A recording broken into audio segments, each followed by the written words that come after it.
রাফি খুব গরিব ঘরের ছেলে। বাবা মা অসুস্থ, ঘরে খাবারও কম। কিন্তু তার একটা ছোট্ট স্বপ্ন, তার বোন মিনার জন্মদিনে একটা সুন্দর উপহার দেবে। রাতে সে চা দোকানে কাজ করে, দিনে পড়ে। উপহার কেনার টাকা জমানো খুব কঠিন। একদিন রাতে ফেরার পথে সে রাস্তার ধারে একটা মানিব্যাগ পেল। খুলে দেখে ভিতরে অনেক টাকা আর এক বৃদ্ধ মানুষের পুরনো ছবি।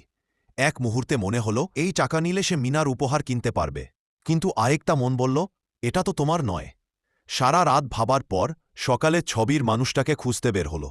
অনেক খোঁজার পর এক বৃদ্ধের বাড়িতে মানিব্যাগটি ফিরিয়ে দিল। লোকটি অবাক হয়ে বলল, এটা কাকা ছিল, তুমি নিলে না কেন?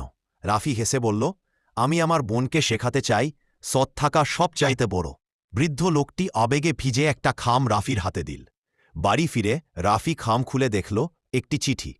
তোমার পড়াশোনার দায়িত্ব নিলাম, আর মিনার জন্মদিনের জন্য ছোট্ট উপহারও দিলাম। পাশে ছিল মিনার স্বপ্নের পুতুল। বন্ধুরা, যদি গল্পটা ভালো লেগে থাকে একটা লাইক দিন আর চ্যানেলটা সাবস্ক্রাইব করে পাশে থাকুন। আর